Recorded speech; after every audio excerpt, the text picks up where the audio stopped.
நீரியல் சுழற்சி, hydrological cycle. Hydro அப்படின்னாக்கா தண்ணி அப்படின்னு அர்த்தம். வாட்டர், நீர். நீர் என்னென்ன பார்த்தோம்? சாலிடு பார்த்துட்டோம், லித்தோஸ்பியர் கரெக்டா. அடுத்தது அட்மாஸ்பியர், அடுத்தது ஹைட்ரோஸ்பியர்.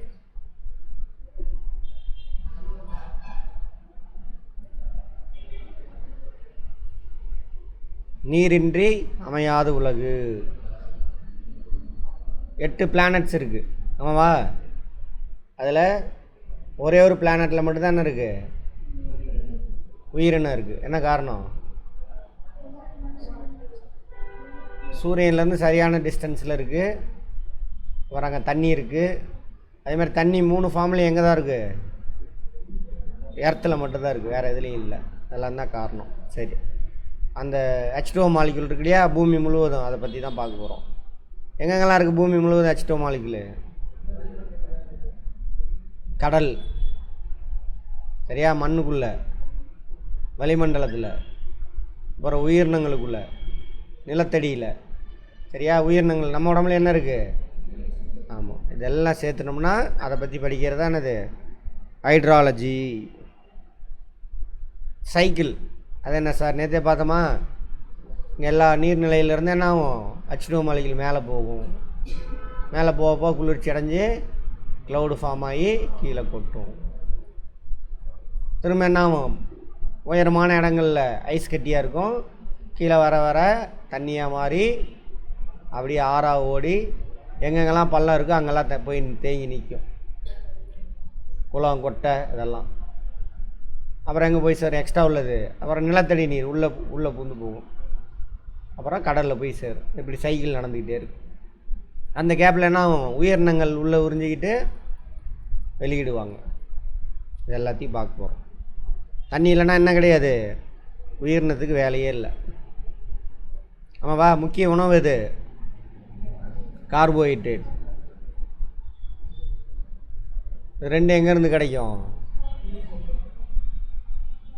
நீர், C6 H12 ஆக்சிஜன் 6. இதுக்கு பேர் என்ன? கார்போஹைட்ரேட். இதான் நமக்கான எல்லா உயிரினத்துக்கான அடிப்படை உணவே இதுதான். ரைட், முக்கியமான கூறில் ஒன்று. ஆமாவா? எல்லா தாவரங்களும் விலங்குகளும் உயிர் வாழ்வதற்கு நீர் அவசியம். அதனால தான் வள்ளுவரே என்ன சொல்லியிருக்கான்? நீரின்றி அமையாது உலகு. உலகுனா உயிரினம். நீரானது குடிநீராக மட்டுமின்றி வீட்டு தேவைகளுக்கும் வேளாண்மைக்கு சரியா, தொழிற்சாலை, 2ஆம் நிலை தொழில்கள், அதுக்கு எல்லாத்துக்கும் தேவை. எல்லா பொருளாதார தேவைகளுக்கும் என்னது? தண்ணி ரொம்ப ரொம்ப முக்கியம்.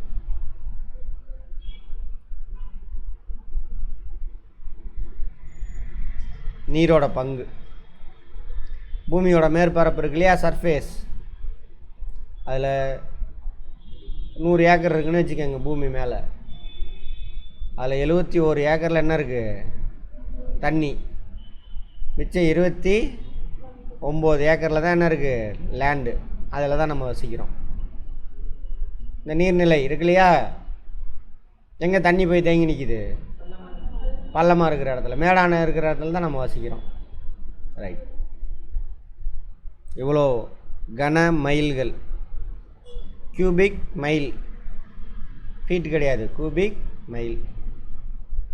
32.6 கோடி, 326 மில்லியன் சொல்லலாம். அப்படி இல்லைன்னா 32 கோடியே 60 லட்சம். 32 கோடியே 60 லட்சம். ஒரு டிஜிட் தள்ளி புள்ளி வச்சிங்கன்னா மில்லியனில் என்னவா மாறிடும்? குரோராக கன்வெர்ட் ஆகிடும். பூமியில் நீரோட இருப்பு அவ்வளவு. ஒரு கனமைல், கியூபிக் மைல் அப்படின்னா என்ன அர்த்தம்? ஒரு மைல் நீளம்,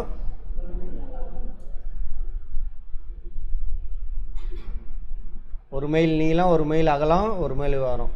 இந்த மாதிரி இதானது ஒரு கியூபிக் மைல். ஒரு மைல்னால் எத்தனை கிலோமீட்டர்? 1.6 கிலோமீட்டர். ஓகேவா? ரைட்.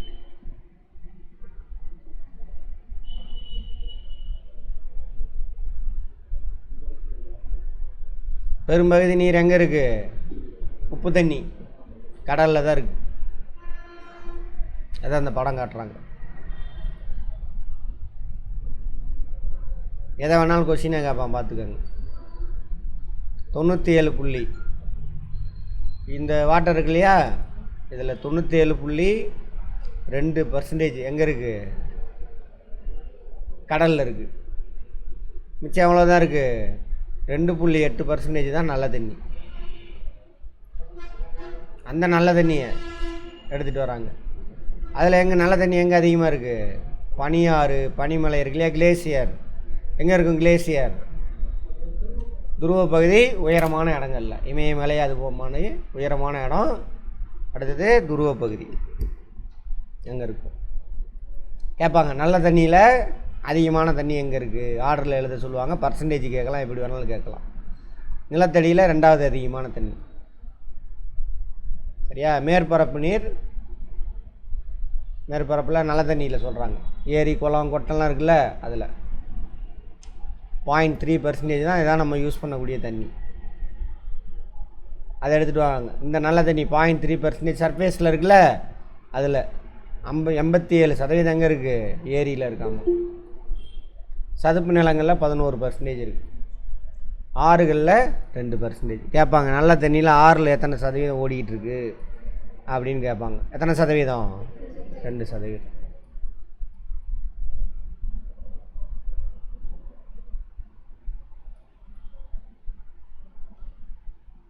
பேசின கதை தான் அது. எல்லாம் இந்த சார்ட்டுக்கு பேர் என்ன? Pie chart. இதுக்கு பேர் பை சார்ட். டேட்டா இன்டர்பிரிட்டேஷனில் கேட்பாங்க, பாருங்கள்.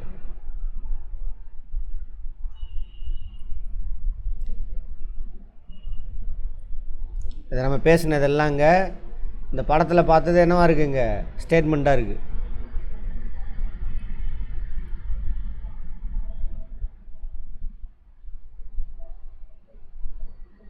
மழைப்பொழிவு, புவி மேற்பரப்பு நீர், நிலத்தடி நீர். நமக்கு தண்ணி, வாழ்க்கைக்கு தேவையான தண்ணி 3 விதமாக கிடைக்குது. Rainfall, surface water, underground water. Underground water எங்கேருந்து வந்திருக்கோம்? சர்ஃபேஸில் மழை பெஞ்சு வருது, இது ஊடுருவி என்ன பண்ணும்? அண்டர் கிரவுண்டில் போய் தேங்கி நின்றுக்கும். அதை நம்ம போர் போட்டு எடுத்துக்கணும், எடுத்து பயன்படுத்திக்கிட்டே இருக்கும். போர்லலாம் எங்கேருந்து வருது? அண்டர் கிரவுண்ட் வாட்டர் தான். திரும்ப அடுத்த தடவை மழை பெஞ்சால் என்ன ஆகணும்? அது உள்ளே போய் ஸ்டோர் ஆகணும். இல்லைன்னா நிலத்தடி நீர் மட்டம் என்ன ஆயிரும்? குறைஞ்சி போயிடும். நீரியல் சுழற்சி, ஹைட்ராலஜிக்கல் சைக்கிள்.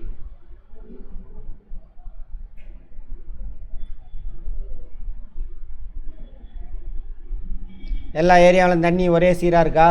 பூமியில் இல்லை, நிலத்தில் சொல்கிறாங்க. நிலத்தில் எல்லா இடத்துலையும். பாலைவனத்தில் என்ன இருக்காது? சுத்தமாக தண்ணி இருக்காது. ஒரு சில இடத்துல ஏகப்பட்டது. சிறபூஞ்சிலாம் வருஷம் ஃபுல்லாக மழை பெஞ்சிக்கிட்டே இருக்கும். உலகத்துலேயே அதிக மழை பெய்கிற இடம் அது சிறபூஞ்சி. அந்த மாதிரி வருஷம் ஃபுல்லாக டெய்லி மழை பெய்கிற இடம் இது பூமத்திய ரேகை.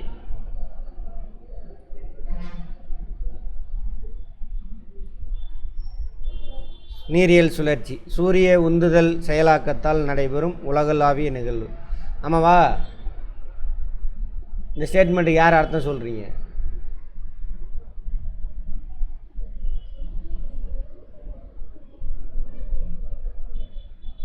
நீரியல் சுழற்சி சூரிய உந்துதல் செயலாக்கத்தால் நடைபெறும் உலகளாவிய நிகழ்வு. சத்தமா? வெப்பத்தினால தான் நீர்நிலையில் உள்ள நீர் என்னாவது? ஆவியாக மாறும். சரியா? சரி, ஆவியாக மாறி வெப்பத்தினால தான் இந்த வளிமண்டலம் மேலே ரைஸ் ஆகும், அல்லது உயர் அழுத்தத்துலேருந்து தாழ் அழுத்தத்தை நோக்கி ஓடும். அப்போ மழை இருந்துச்சுன்னா அதில் மோதி மேலே ரைஸ் ஆகும். மேலே போக குளிர்ச்சி அடைஞ்சு என்ன ஆகும்? மேகம் ஃபார்ம் ஆகி மழை பொழிவு இருக்கும். வராதவங்களாம் அது வெளியே போய் பாருங்கள். இங்கே ஸ்டாலின் அப்பப்போ வந்தாலும் புரியாது. நீங்கம்மா அப்படியா? சரி, பாருங்கள். பார்த்துட்டு தான் இருக்கீங்களா? புரியாது, நடுவில் வந்தால் புரியாது. நீங்கள் நேற்று வரலையா? வந்தீங்களா? வரல தானே? நீங்களும் வரல, வந்தீங்களா? பாருங்க.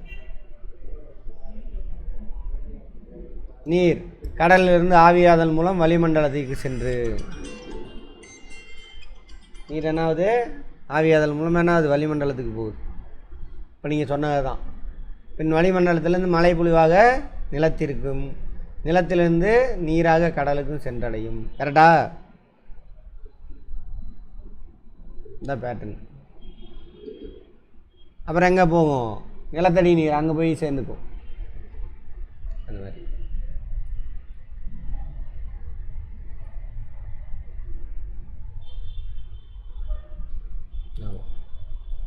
நீர் சுழற்சியில் உள்ளாகும் நீரின் அளவு மாறாதது. பூமி உருவாகும் பொழுது எவ்வளோ தண்ணி இருந்துச்சோ அவ்வளோ தண்ணி தான் இருக்கும். ஆனால் எங்கே எவ்வளோ இருக்குது அதான் இடத்துக்கு இடம் மாறுபடும். அந்த மாதிரி. நீர் பரவல் இடம் மற்றும் காலத்திற்கு ஏற்ப மாறுபடும். நீர் பரவல் எந்த இடத்துல எவ்வளவு.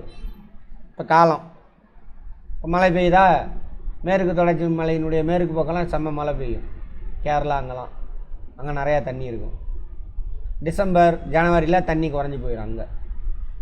அப்போ கிழக்கு கடற்கரையெல்லாம் நல்ல மழை பெய்யும். குரூப் 1ல் கொஷின் இது. கிழக்கு தொடர்ச்சி மலையில் நல்ல மழை பொழிவு இருக்கும். அந்த மாதிரி. சரி, கிழக்கு தொடர்ச்சி மலைன்றேன், கிழக்கு கடற்கரை பக்கம். அந்த மாதிரி பார்ப்போம், எல்லாத்தையும் பார்ப்போம். குரூப் 1ல் கேட்டுருந்தான் அந்த கொஷின். நம்ம பேசுகிற கொஷின் குரூப் 1ல் இப்போ 2025. அதேமாதிரி என்ன ஆகும்? தண்ணி தாவரம் விலங்குகளுக்குள்ளே உள்ளே போயிட்டு அங்கேருந்து வெளியில் ஆவியாகி போகும். நீர் ஆவியாதல் மூலம் வளிமண்டலத்தின் உயரமான பகுதிகளுக்கு செல்லும் பொழுது திரவமாக சுருங்குதலின் மூலம் மேகங்களாக மாறுது. பார்த்தோமா? கிளைமேட்டாலஜிலே பார்த்துட்டோம். மேகத்தில் உள்ள நீர்த்திவளைகள் உருகுதல் மற்றும் மேகம் உடைதல் காரணமாக பொழிவின் பல்வேறு வடிவங்களில் புவியை வந்தடைகிறது. ஆமாவா? பொழுதெல்லாம் புரியுதா? டியூ பாயிண்ட் அரைஞ்ச உடனே எக்ஸஸாக உள்ளது என்ன ஆயிரும்? கீழே கொட்டும். அது சடனான ஒரே டைமில் கேரளாவில் நடந்துச்சுல மேக வெடிப்பு, அது மூலிமா என்ன ஆகும்? புவியை வந்து அடையுது மேலே. அதுதான் மழை பொழிவு, ப்ரெசிபிடேஷன் இங்கிலீஷில். ஒரு பகுதி நீர் புவியின் மீது வழிந்தோடுகிறது. இதுக்கு பேர் நீர் வழி. அதாவது ஆறு ஏரி குளம்லாம் இருக்குல்ல, ஆறில் வழியாக போகிறது அதை வழிந்தோடுதல். கொஞ்சம் பாட்டு என்ன ஊடுருவி மண்ணுக்குள்ளே போயிடும். அதான் நிலத்தடி நீராக மாறிடும். போர் போட்டு எடுத்து யூஸ் பண்ணுவோம். அல்லது ஒரு இடத்துல உள்ளே போச்சுன்னா இன்னொரு இடத்துல வெளியில் வரும். சரியா? ஊற்று இருக்குல்ல, ஊற்றுலாம் எப்படி உருவாகுதுன்னு தெரியுமா? ராக் டைப்ஸ்லாம் பார்த்தோமா? ஹார்ட் ராக், இன்னொன்று சாஃப்ட் ராக். கிரானைட்டு அந்த மாதிரி கல்லெல்லாம் வந்து என்னது? ஹார்ட் ராக், கருங்கல். இதெல்லாம் சாஃப்ட் ராக்லாம் சுண்ணாம்பு பாறை அந்த மாதிரிலாம் சாஃப்ட் ராக். சாஃப்ட் ராக் இருக்கிற இடத்துல தான் ஊழி, இதில் ஓட்டம் இருக்கும் நிறையா. சுண்ணாம்பு கல் இருக்கா, அதில் ஓட்டம் இருக்கும், அதில் தண்ணிலாம் ஊடுருவி உள்ளே இருக்கும். அப்போ சாஃப்ட் ராக் எங்கே இருக்கோ அங்கே என்ன இருக்கும்? தண்ணி. இங்கே மண்ணில் ஊடின தண்ணியெலாம் அங்கே போய் உள்ளே இருக்கும். போர் போட்டோம்னா அங்கே கேப்பு கிடைக்கும். சுற்றியில் இருக்க ஊறி இருக்கு இல்லையா, சாஃப்ட் ராக்கில் ஊறி இருக்கக்கூடிய தண்ணி எல்லாம் இறங்கி இங்கே வரும். இப்போ நம்ம போர் வச்சு இழுத்துக்குவோம். அடுத்தது ஊற்று, ஸ்ப்ரிங்கு. எப்படி சார் வருது?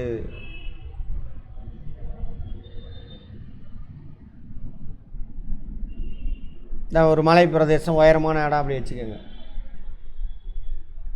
இங்கே வந்து சாஃப்ட் ராக் ஒரு லேயர் இருக்குது. இது சாஃப்ட் ராக், இதெல்லாம் ஹார்ட் ராக். மேலே சாஃப்ட் ராக்கு, இது ஹார்ட் ராக். இப்போ இதுதான் ஏற்காடு அல்லது உயரமான இடம். இங்கே மலை பொழிவு இருக்கா, மேலே ஓடி வர்றது ஆறு வெளியில் போயிடும். மண்ணில் ஊடுரும், அப்படியே ஊறி இப்படி வரும், இங்கே ஊறி உள்ளே போகும். இது ஹார்ட் ராக். ஹார்ட் ராக்குள்ளே ஊற முடியாது, உள்ளே பூந்து போக முடியாது.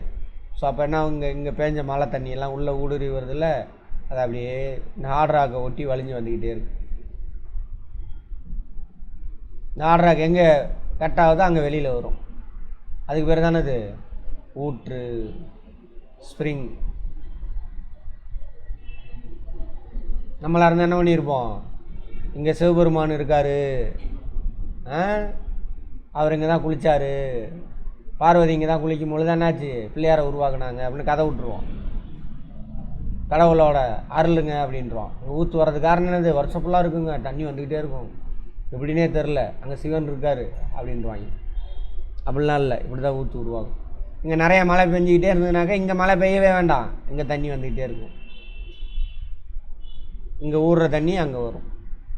அந்த மாதிரி இப்படி தான் ஊற்றெல்லாம் வருது. அடுத்தது இயற்கையான தொடர்ச்சி, அது நடந்துக்கிட்டே இருக்கும். வருஷம் ஃபுல்லாக என்ன ஆகும், நீர் ஆவியாகி மேலே போகும், க்ளவுடு ஃபார்ம் ஆகும், ரெயின்ஃபால் இருக்கும். ஆவி ஈர்ப்பு, பொழிவு, வழிந்தோடல். ஆவி ஈர்ப்புனா நீர்நிலைகள்லேருந்து என்ன ஆகும், நீர் ஆவியாகி மேலே போகும். எவாப்ரேஷன் வளிமண்டலத்துக்கு போகும். திரும்ப வளிமண்டலத்துலேருந்து என்ன ஆகும், டியூ பாயிண்ட் அடைஞ்சிருச்சுன்னா கீழே கொட்டும், மழை பொழிவு. அங்கேருந்து என்ன ஆகும், அந்த தண்ணி நிலத்தடிக்கு உள்ளே போகும், நிலத்துக்கு மேலேனா வலிஞ்சு ஓடி கடலில் போய் சேரும். ஆறாக ஓடுறது ட்ரைனேஜ் அப்படின்னு சொல்லுவாங்க. என்னது இதுக்கு பேர், ட்ரைனேஜ். பார்ப்போம். இந்த சைக்கிள் நீரியல் சுழற்சி. 6 முக்கிய கூறுகள் இருக்குது இந்த நீரியல் சுழற்சிக்கான முக்கியமான கூறுகள். ஆவி ஈர்ப்பு, எவாப்போ டிரான்ஸ்பிரேஷன்.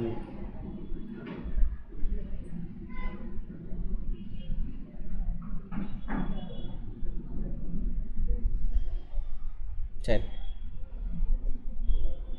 எவாப்போ டிரான்ஸ்பிரேஷன் வார்த்தையில் இடத்துக்கு பாருங்கள், நீர் ஆவியாக மாறுறது. புவியின் மேற்பரப்பு நீர் நிலைகளில் இருந்து ஆவியாதல் வழியாகவும் தாவரங்கள் மற்றும் விலங்குகள் மூலமான உட்கசிந்து வெளியிடுதல். இதுக்கு பேர் தான் எவாப்போ டிரான்ஸ்பிரேஷன், உட்கசிந்து வெளியிடுதல். இதுக்கு பேர் பார்த்துருப்போம். மரத்துக்கு அடியில் பயாலஜி முடித்தோமா, பயாலஜி அதில் பார்த்துருப்போம். நீர் ஆவியாக என்ன வெளியில் போயிட்டே இருக்கும். நைட்டில் என்ன ஆயிரும், அது மூடிக்கும். சரியா, மண்ணில் ஃபுல்லாக ட்ரை ஆயிடுச்சு. அப்போ என்ன பண்ணும், இலையெல்லாம் கொட்டிடும். பயாலஜியில் பார்த்தோமா பாருங்கள், ஜாகிரஃபி எல்லா சப்ஜெக்ட் இருக்கும். பயாலஜி இருக்கும், ஃபிசிக்ஸ், கெமிஸ்ட்ரி எல்லாம் சேர்ந்தது தான் ஜாகிரஃபி.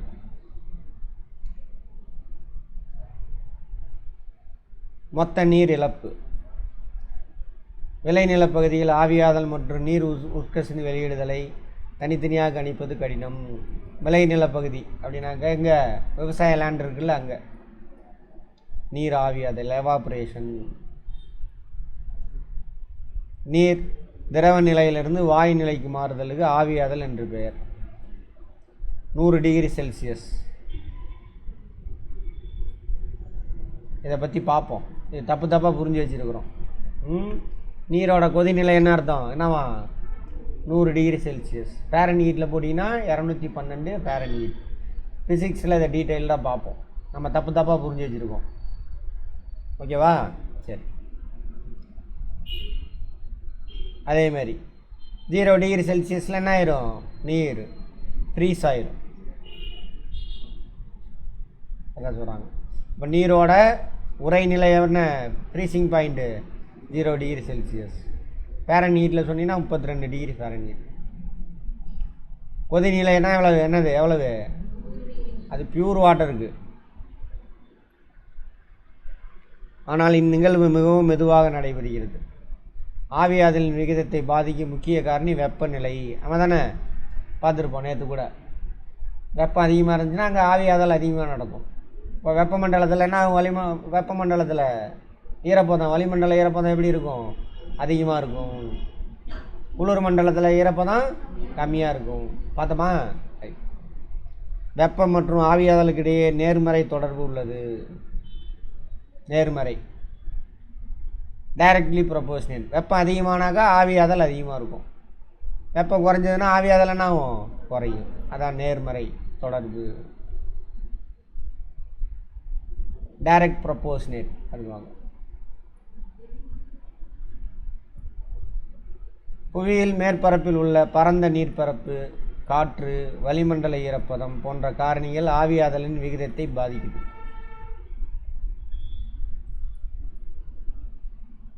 பரப்பு கம்மியாக இருந்தால் ஆவியாதல் கம்மியாக தான் நடக்கும். பரப்பு அதிகமாக அதிகமாக ஆவியாதல் அதிகமாகும். சரியா? இப்போது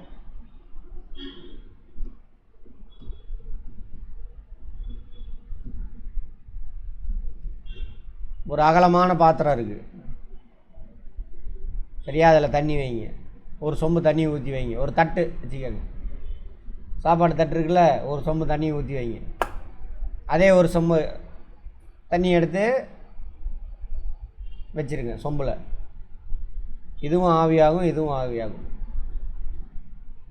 எது சீக்கிரம் காலியாகும்? தட்டில் வச்சுருக்கிறதா சீக்கிரம் காலியாகும். இது கொஞ்சம் கொஞ்சமாக தான் குறையும்.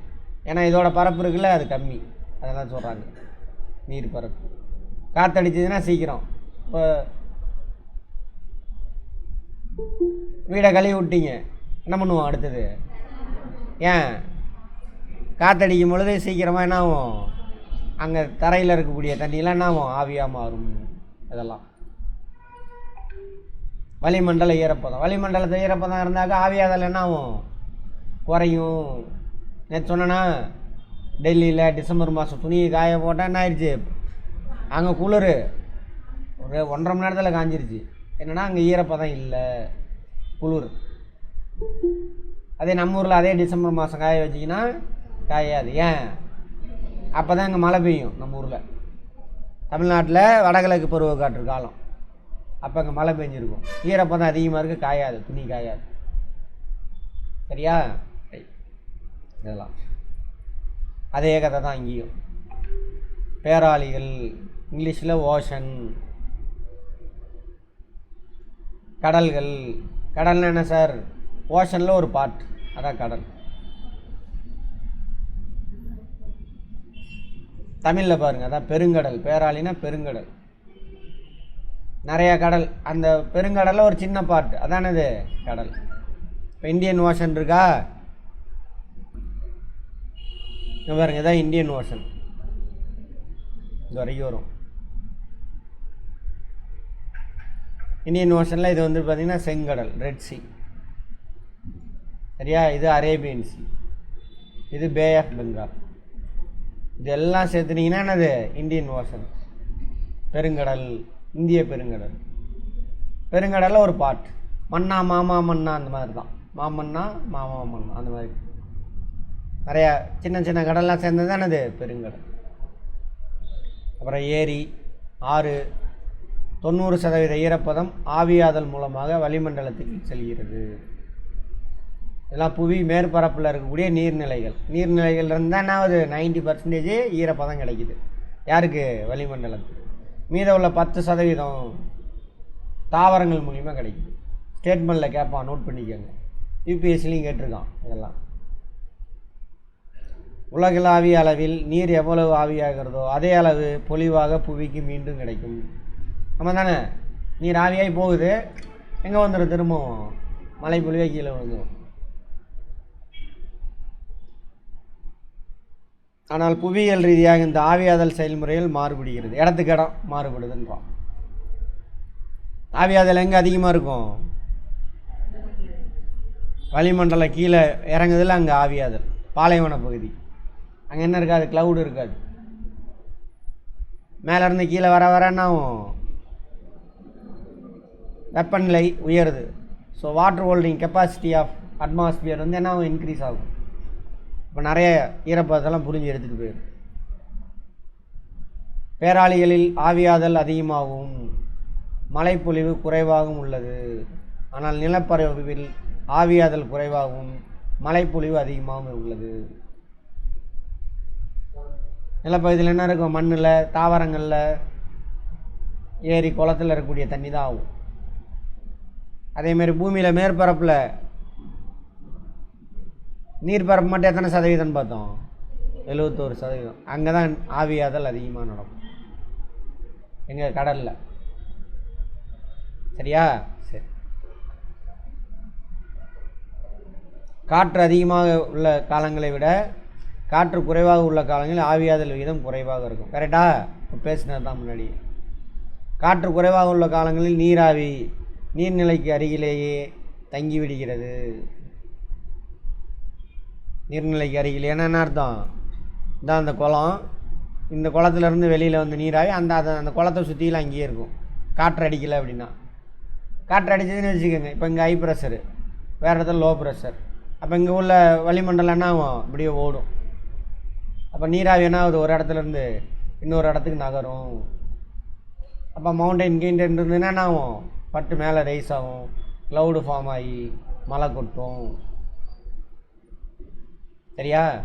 அதான் காற்று அதிக உள்ள காலங்களில் வறண்ட காற்று நீராவி வெளியேற்றி கூடுதல் ஆவியாதலுக்கு வழிவகுக்கும்.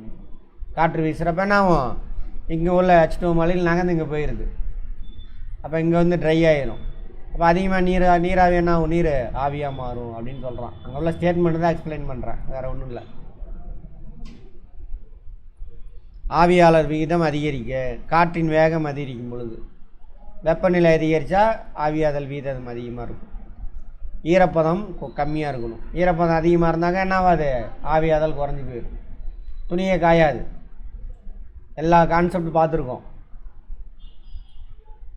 பூமியில் நீர்நிலைகள் அதிகரிக்கும் பொழுது, நீர்நிலை அதிகரிக்கிறதுனா அர்த்தம்? பரப்பு அதிகமாகும், நீரோட பரப்பு அதிகமாகும். அடுத்தது இது எல்லாமே என்னது? ஆவியாதல் மட்டும் பார்த்துருக்கு. நீர் உட்கசிந்து வெளியிடுதல், டிரான்ஸ்பிரேஷன், எவாப்போ டிரான்ஸ்பிரேஷன், மெயினாக தாவரங்களில். சரியா? ரைட். வேறு உறிஞ்சும், மண்ணிலேருந்து வேறு என்ன பண்ணும்? தண்ணியை உறிஞ்சி அதோட இலை துளை வழியாக, ஸ்டொமேட்டா அது வழியாக என்னாகும்? இலை துளை வழியாக வெளியேறும். அதான் வந்து என்னது? நீர் உட்கசிந்து வெளியிடுதல். ஆவியாகி வளிமண்டலத்திற்கு செல்லும் செயலாக்கமே. ஸ்டேட்மெண்ட்டில் கேட்பான், பார்த்துக்கோங்க. தாவரங்களால் உறிஞ்சப்படும் நீரானது நீர் உட்கசிந்து வெளியிடுதலால் வெளியேறுகிறது. அதனால தான் மரத்துக்கடியில் ஜில்லு ஜில்லுன்னு இருக்கும். அந்த வெப்பத்தை எடுத்துகிட்டு யார் போயிடுவா? H2O மலையில் போயிடும். அதனால தான் மரத்துக்கடியில் ஜில்லு ஜில்லுன்னு இருக்கும். இன்னொன்று பானையில் தண்ணி வச்சா எப்படி இருக்கும்? ஜில்லுன்னு இருக்கா. என்ன காரணம் தெரியுமா? பானையில் வந்து வாட்டர் இருக்கும், போர்ஸ் இருக்கும். இங்கே சுற்றிகளும் என்ன இருக்குது? வளிமண்டலம் இருக்குது. இந்த வளிமண்டலத்தில் என்ன டெம்பரேச்சர் இருக்கும்? 35 டிகிரி செல்சியஸ்னால் பானையில் உள்ள தண்ணியும் 35 டிகிரி செல்சியஸ் தான் இருக்கும். இது வந்து எவர் சில்வர் பாத்திரம்னு வச்சுக்கோங்க. எவர் சில்வர் பாத்திரம் அட்மாஸ்பியரில் என்ன டெம்பரேச்சர்? 35னா எவர் சில்வர் பாத்திரத்தில் தண்ணி 35 டிகிரி செல்சியஸ் தான் இருக்கும். அதனால் தண்ணி ஹீட்டாக இருக்கும். அதே பானை தண்ணி ஜில்லுன்னு இருக்கும். என்ன காரணம் அப்படின்னா 35 டிகிரி செல்சியஸா இந்த பானையோட வாட்டர் இருக்கு இல்லையா, போர்ஸ் வழியாக தண்ணி கசிஞ்சு வெளியில் வரும். வெளியில் வந்து ஆவியாகிறதுக்கு வெப்பம் வேணும். அந்த வெப்பத்தை இந்த வளிமண்டலம் இருக்கு இல்லையா, அதிலேருந்து எடுத்துக்கிட்டு ஆவியாயிரும். அப்போ பானை குளிர்ச்சியாகவே இருக்கும். வியர்வை இருக்குல்ல, நமக்கு வியர்வை வருதில்ல, அதே கதை. ஏன்னா நீர் ஆவியாகிறதுக்கு என்ன வேணும்? வெப்பம் வேணும்.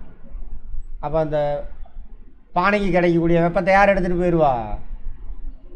அந்த உள்ளேருந்து வரக்கூடிய நீர் துளி இருக்குல்லையே, அதை எடுத்துகிட்டு மேலே போயிடும். அப்போ பானையோட டெம்பரேச்சர் ஒரு 25 டிகிரி அந்த மாதிரி தான் மெயின்டைன் ஆகும். இதுலேருந்து இதுக்கு ட்ரான்ஸ்ஃபர் ஆகிற வெப்பத்தை யார் எடுத்துக்குவா? அது உள்ளேருந்து வரக்கூடிய தண்ணி H2O மாலிகுல் அதை எடுத்துகிட்டு ஆவியாயிடும். அதனால தான் பானை ஜில்லுன்னு. புரிஞ்சுதா? இதே ப்ராசஸ் தான் எங்கே நடக்கும்? நம்ம உடம்புல வியர்வை. ஏன் வியர்வை வருது? இதே கான்செப்ட் தான் அங்கேயும்.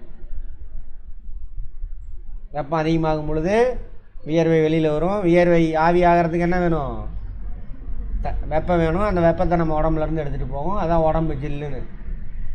கூலிங்காக ஃபீல் பண்ணுறோம்ல, கூலிங்காக ஃபீல் பண்ண என்ன அர்த்தம்? நம்ம உடம்பு வெப்பத்தை இழக்குதுன்னு அர்த்தம். கரெக்டா? அதுக்கு தான் வியர்வை வர்றது. நம்ம என்ன பண்ணுறோம்? அந்த வெப்ப மண்டலத்தில் இருந்துட்டு அந்த வியர்வை வெளியில் போகாமல் தடுத்து வச்சுக்கிறோம். பேண்ட்டு சட்டையெல்லாம் என்ன பண்ணுறோம்? டைட்டாக போட்டுட்டு உக்காந்துக்கிறோம். அப்போ என்ன ஆகும்? பாடி டெம்பரேச்சரு குறையாது, ஹீட் அதிகமாகிடும்.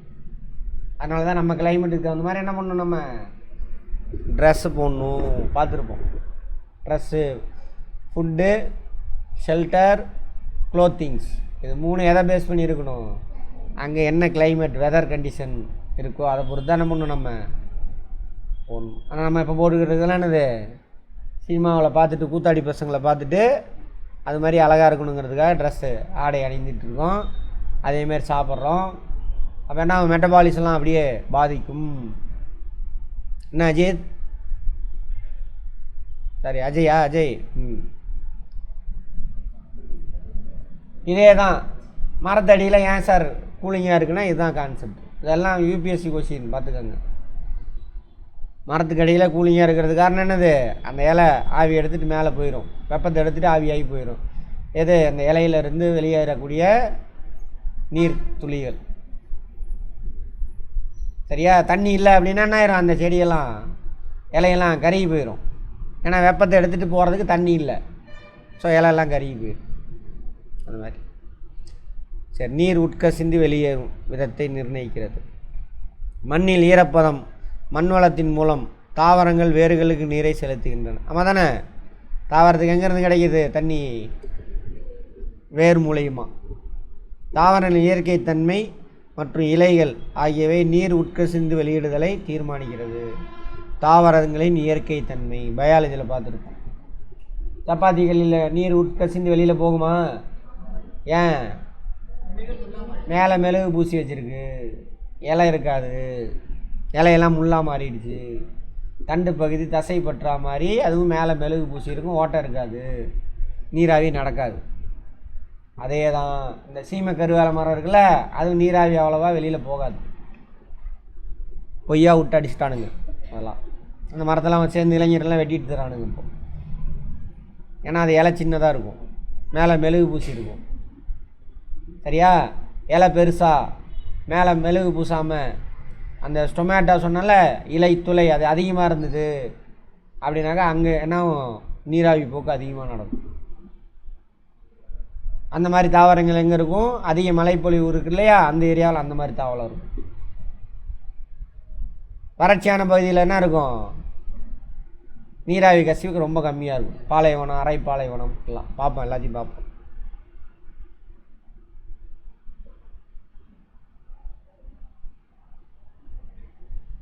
அதேமாதிரி விவசாயத்துலேயும் அதே தான். விவசாயம் தானே, அது தாவரம் தானே. நீர் சுருங்குதல், நீர் ஆவியாதல் பார்த்தோம். அடுத்தது எவாப்போ டிரான்ஸ்பிரேஷன், உயிரினங்கள் மூலிமா வெளியேறக்கூடியது. நீர் சுருங்குதல். எப்போ நீர் சுருங்கும்?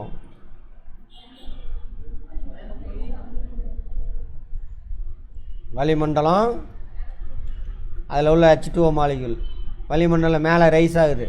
மேலே போக என்ன ஆகும்? டெம்பரேச்சர் குறையும். அப்போ தள்ளி தள்ளி இருக்கக்கூடிய H2O மாலிகுல் என்ன ஆகும்? நெருங்கி வரும். அதான் நீராவி சுருங்குதல். அப்போ தான் நம்ம கண்ணுக்கு தெரியும். அதுக்கு பேர் என்ன? மேகம்.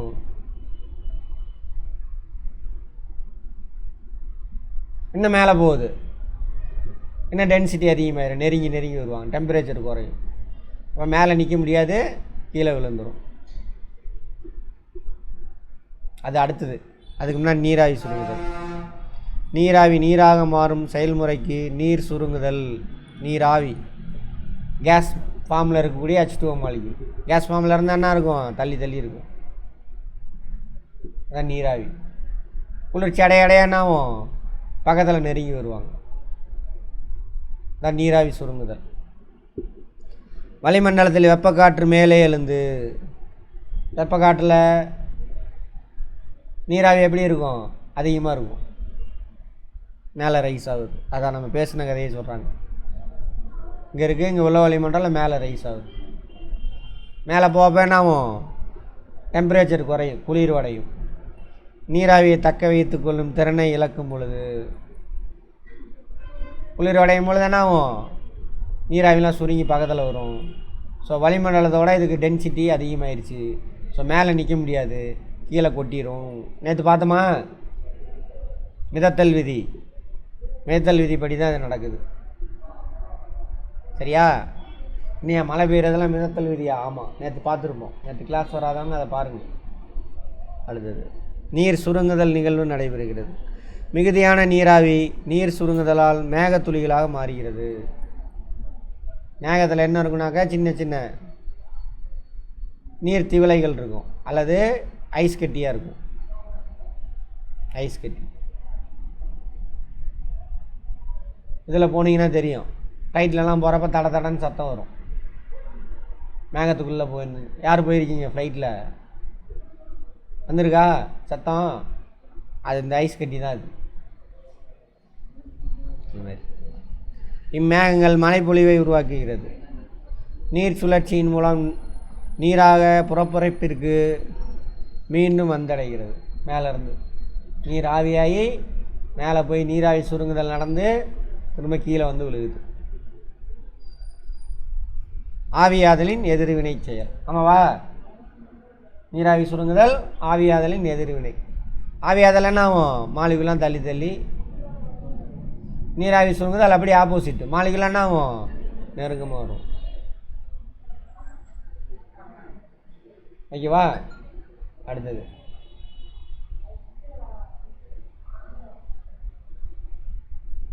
வகைகள். இது பார்த்துட்டோம். டைப்ஸ் ஆஃப் ரெயின்ஃபால் பார்த்தோமா 9th. ஆமாம், பனியாக இருக்கும், உறை பனியாக இருக்கலாம், அடர் மூடு பனி, மிஸ்ட்டு மூடு பனி, ஃபாகு மேகங்கள், க்ளவுடு, இப்படி எல்லா வகையிலும் இருக்குது. பனித்துளி டியூ.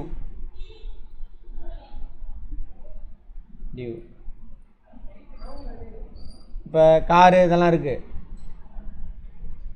காலையில் போய் பாருங்கள் காரோட கண்ணாடி, அதில் சின்ன சின்ன என்ன இருக்கும்? காரு பைக்கெலாம் நிற்கிதா, சின்ன சின்ன வாட்டர் ட்ராப்லெட்ஸாக இருக்கும்.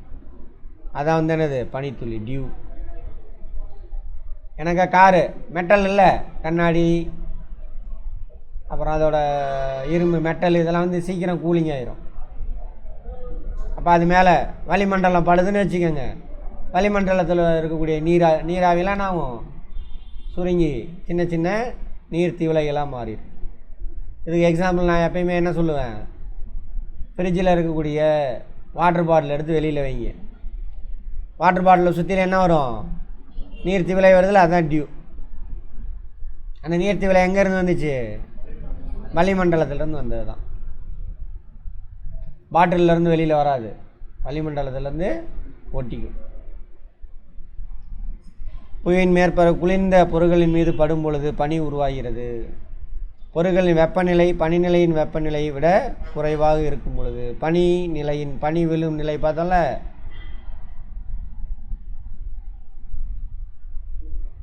குறைவாக இருக்கும் பொழுது பனி உருவாகிறது. பனி விழும் நிலை பார்த்தோமா?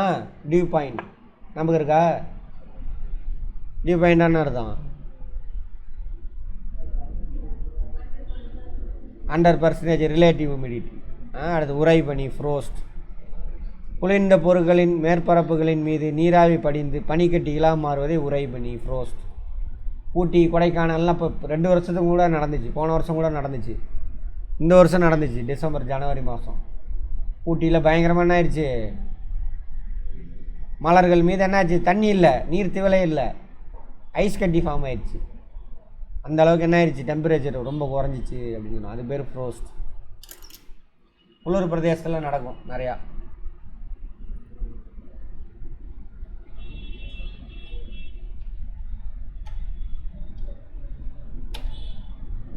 இந்த மாதிரி துருவ பகுதியெலாம் அதிகமாக நடக்கும். இதெல்லாம் என்ன ஆகுனாக்கா மரம்லாம் இப்போ பட்டு போயிடும், செடியெலாம். டியூ பார்த்துருப்போம் எல்லாருமே.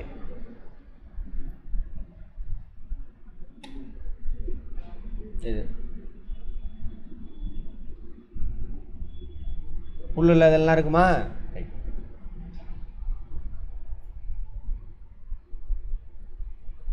அந்த பொருளோட வெப்பநிலை உறைநிலை கீழே குறைஞ்சிரும். அப்போ என்ன ஆகுனா தண்ணி சடனாக ஐஸ் கட்டியாக மாறிடும். மூடுபனி, ஃபாகு. மிஸ்ட்டுன்னு சொல்கிறோம்ல, மிஸ்ட்டு யூஸ் பண்ணியிருப்பீங்க, ஃபாகு யூஸ் பண்ணியிருக்க மாட்டோம். நம்ம இந்த மாதிரி பிளைன்லலாம் இருக்கிறதெல்லாம் வந்து ஃபாகு. அடர் மூடுபனி அதுக்கு பேர். புவியின் மேற்பரப்பிலிருந்து 1000 மீட்டர் அல்லது அதற்கு குறைவான உயரமுள்ள காற்றடுக்கு அங்கே நடக்கும். கடல் மட்டத்திலேருந்து 1000 மீட்ரு, 10 கிலோமீட்டர் அல்லது அதற்கு குறைவான உயரம் விமான போக்குவரத்துக்கு உகந்ததுன்றாங்க. 10 கிலோமீட்டர் வரைக்கும் போகும் விமான போக்குவரத்து. அடுத்தது மிஸ்ட்டு. காற்றில் தொங்கு நிலையில் மிதக்கும் நுண்ணிய நீர்த்துளிகள். ஏற்காடு போனோம்னா வரதா மிஸ்ட் வருதா? தெரியாது, ரொம்ப தூரத்துக்கு நமக்கு. காற்றில் உள்ள நீராவி விரைவாக குளிர்வதால் பார்வைக்கு தெரியாத வாயு நிலையிலிருந்து பார்வைக்கு புலனாக நீர்த்துளிகளாக மாற்றமடையுது. ஏற்காட்டில் ஏன் சார் மிஸ்ட் அப்படியே வரும், திடீர்னு ஃபார்ம் ஆகும், அப்படியே ஏற்காடு கிராஸாக எந்த பக்கம் போனோன்னு கலைஞ்சிரும். இங்கே நின்றுக்கிட்டு இருக்கீங்க நீங்கள், இப்படியே பார்த்தீங்கன்னு வச்சுக்கோங்க, இங்கேருந்து வரும்பொழுது மேலே ரைஸ் ஆகுதா, சடனாக கூலிங் ஆகும். கூலிங் ஆனோன்னா என்ன ஆகும்? க்ளவுட் ஃபார்ம் ஆகும். அப்புறம் அப்படியே கிராஸ் ஆகி போகிற வரைக்கும் மிஸ்ட்டு, அதான் மிஸ்ட்டு. நம்மளை கிராஸ் ஆகி போகும், போனோடனே கீழே இறங்க ஆரம்பிச்சிடும், அப்படியே கலைஞ்சிரும். மிஸ்ட்டில் என்ன ஆயிரும்? திரும்பவும் நீராவி ஆகி மாறி போகும். ஏன்னா மேலே இருந்து கீழே இறங்க இறங்க என்ன ஆகும்? டெம்பரேச்சர் அதிகமாகும். அதெல்லாம் மூடுபனியானது அடர் மூடுபனியை விட அடர்த்தி குறைவு. இதோட பாகவோட இது அடர்த்தி கம்மியாகும். அடுத்து மேகம். இன்னும் கொஞ்சம் டென்சிட்டி அதிகமாகிடுச்சுன்னா என்ன ஆகும்? மேகம். குளிர்ந்த எடை கொண்ட மிக நுண்ணிய நீர்த்துளிகள் அல்லது பனிப்படிகங்களை கொண்டது. 2 மைக்ரான் கொண்டது. 2 மைக்ரான்லேருந்து 100 மைக்ரான் வரைக்கும் இருக்குமாமா. மைக்ரான்னா எவ்வளவு? 10⁻⁻⁶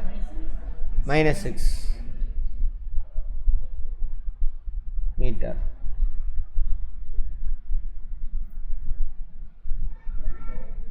அதுக்கு மேலே போச்சு அப்படின்னா என்ன ஆகும்? நீர்த்துளியாக மாறிடும். நீர் சுருங்குதல் என்பது நீராவி காற்றில் செறிந்து பூரித நிலையை அடைவது. நீர் சுருங்குதல், இங்கிலீஷில் கண்டென்சேஷன். வெப்ப காற்று குளிர்ந்த காற்றை விட அதிக நீராவியை தக்க வைத்துக் கொள்ளும். ஆமாவா? ஏன்னா வெப்ப காற்று வளிமண்டல வாயுக்கள் இருக்குல்ல, தள்ளி தள்ளி இருப்பாங்க, ஏன்னா ஹீட் அதிகமாக இருக்கனால. அப்போ வாயுகள் இதெல்லாம் ஹைட்ரஜன், ஆக்சிஜன் அந்த மாதிரி வச்சுக்கோங்க. கேப் அதிகமாக இருக்கும் வெப்பம் அதிகமாகும் பொழுது. அப்போ அந்த கேப்பில் போய் நிறையா H2O மாலிகுல் உட்காந்துருக்கும். குளிரும் பொழுது என்ன ஆகும்? இந்த கேஸ்லாம் நெருங்கி வந்துடுவாங்க. அப்போ அந்த கேஸுக்கு என்ன கேப்பு கம்மியாயிருச்சு. அப்போ H2O மாலிகுல் எவ்வளோ தான் இருக்கும்? கம்மியாக தான் பிடிச்சி வச்சுக்கணும். அதான் சொல்கிறாங்க. வெப்பநிலை குறையும் பொழுது காற்று பூரித நிலை அடையும். ஆமாவா? Saturation point. வெப்பநிலை குறைய என்ன ஆகும்? கேப்பு குறைஞ்சி அதால் தண்ணியை பிடிச்சி வச்சுக்க முடியாத ஒரு நிலைமை வரும். அதான் வந்து என்னது? பூரித நிலை. பூரித நிலை அடைஞ்சால் தான் என்ன இருக்கும்? மழை பொழிவு ஏற்படும். பார்த்தோமா? திரும்ப அங்கேயும் பேசி இங்கேயும் பேசியிருக்கானுங்க.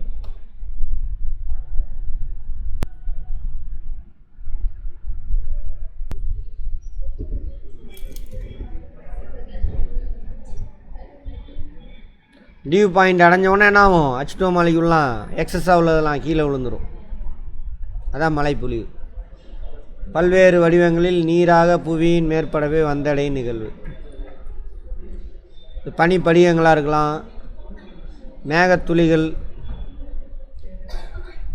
பனிப்படிகங்கள் மற்றும் மேகத்துளிகள் ஒன்று கூடி பெரிதாகும் பொழுது அவை கனமாவதால் வளிமண்டலத்தின் வழியாக மழையாக வீழ்கிறது. சரியா? அதாவது இப்படி தள்ளி இருக்குது, மேலே போக என்ன குளிர் வைக்குதா, இதெல்லாம் சேர்ந்து பெரிய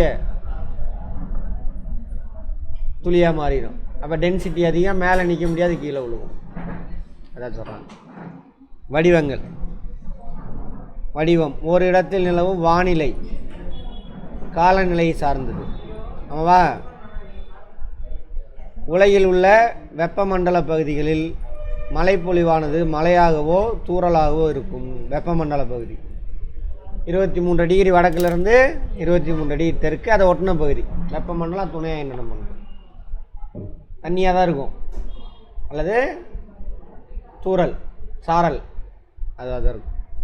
குளிர் பிரதேசங்களில் பனியாக இருக்கலாம், பனிக்கட்டியாக இருக்கலாம், தண்ணியாக இருக்கலாம், இப்படி எந்த மாதிரி வேணாலும் இருக்கலாம். மலை வளிமண்டலம் டி பாயிண்ட் அடைஞ்சோடனே எக்ஸ்ட்ரா உள்ள H2O மாலிகுல் லிக்யூடாக வந்து விழுந்துச்சு அப்படின்னா தானே அது மலை. லிக்யூடாக விழுந்துச்சுன்னா மலை. திரவமாக விழுந்தா.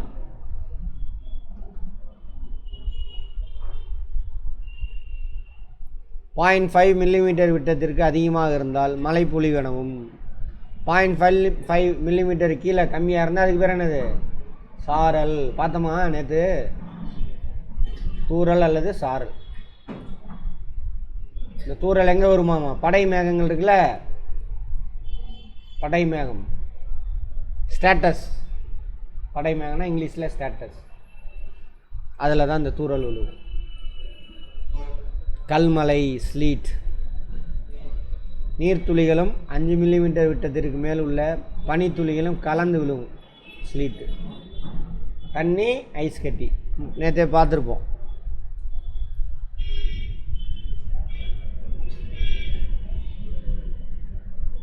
இங்கே தான் மேகம் இருக்குது. இங்கேருந்து என்ன ஆகுது? அது இங்கே பார்த்தீங்கன்னா ஃபஸ்ட் லேயர், கொஞ்சம் லேயருக்கு வந்துட்டு அபோவ் 0 டிகிரி செல்சியஸ். அப்போ அங்கே டியூ பாயிண்ட் அடைஞ்சோடனே நீர் துளியாக தான் கீழே விழுகும். இங்கே பார்த்தீங்கன்னா பிலோ 0 டிகிரி செல்சியஸாக இருக்குது இதில். அப்போ அங்கேருந்து நீர்த்துளி, கொஞ்சம் நீர்த்துளி என்ன ஆகும்? ஐஸ் கட்டியாக மாறிடும். கொஞ்சம் நீர்த்துளி தண்ணியாகவே விழுவும். அதுக்கு பேர் தானே அது கல்மலை ஸ்லீட். சில நேரங்களில் வளிமண்டல வெப்பநிலை 0 டிகிரி செல்சியஸ் குறைவாக இருக்கும் அடுக்குகளில் மழை துளி விழும் பொழுது நீர் உறைநிலைக்கு சென்று விடுகிறது. புரியுதா? அங்கே நீர் உள்ளே வருது, மைனஸில் இருக்குது, ஃப்ரீஸ் ஆகிரும். கொஞ்சம் ஐஸ் கட்டியாக மாறிடும், கொஞ்சம் தண்ணியாகவே கொட்டும். பனிக்கட்டிகளும் நீர்த்துளிகளும் சேர்ந்து புவியின் மீது கல்மலையாக ஸ்லீட். ஆலங்கட்டி மலை கிடையாது, ஸ்லீட். இது குளிர் பிரதேசத்தில் நடக்கும். அடுத்து உறைபனி மலை, ஃப்ரீசிங் ரெயின்.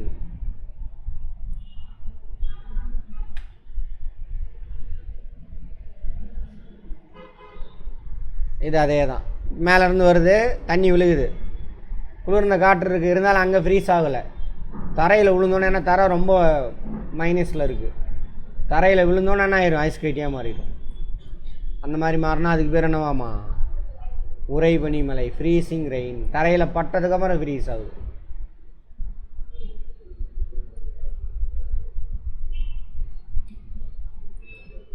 அடுத்து ஆலங்கட்டி மலை. நம்ம ஊரில் நடக்கும்ல, மே மாதம் வெப்பச்சலன மலை நடக்கும். அப்போது பெரிய உருண்டையான பனிக்கட்டிகளை கொண்டிருந்தால் ஆலங்கட்டி மலை. தண்ணி ப்ளஸ் ஆலங்கட்டி, வெப்பச்சலன மலை. என்ன ஆகுது? இங்கே லோ ப்ரெஷர் சடனாக வளிமண்டலம் மேலே ரைஸ் ஆகுது. இங்கேருந்து காற்று வந்துக்கிட்டே இருக்கும், வந்து மேலே ரைஸ் ஆகிட்டே இருக்கும். சடனாக ரொம்ப தூரத்துக்கு போகும்போது தான் குயிக்காக டக்குன்னு சடன்னு நீர்த்துளையெல்லாம் நான் சுருங்கி பெரிய பெரிய பாறையாக மாறிடும், ஐஸ் கட்டியாக மாறிடும். இது சின்ன துளுண்டு கட்டியிலேருந்து பெரிய பாறை வரைக்கும் ஃபார்ம் ஆயிடும்.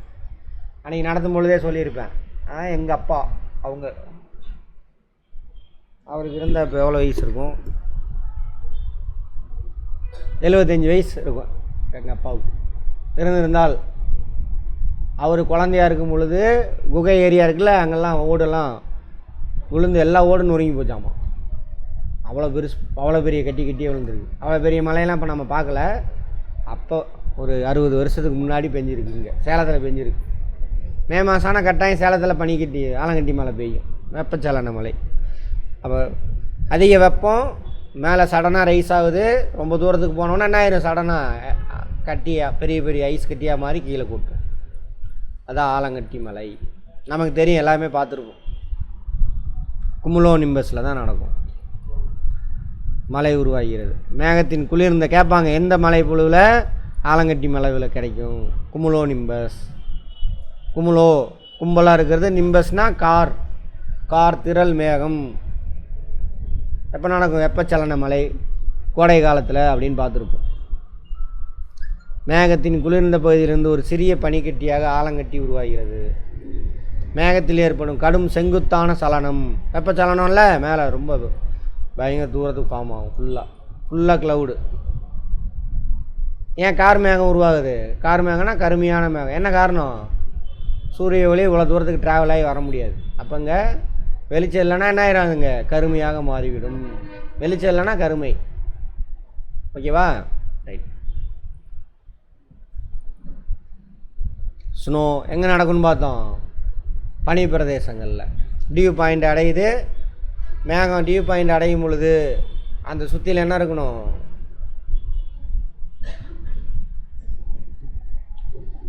மைனஸில் இருக்கும் டெம்பரேச்சர்.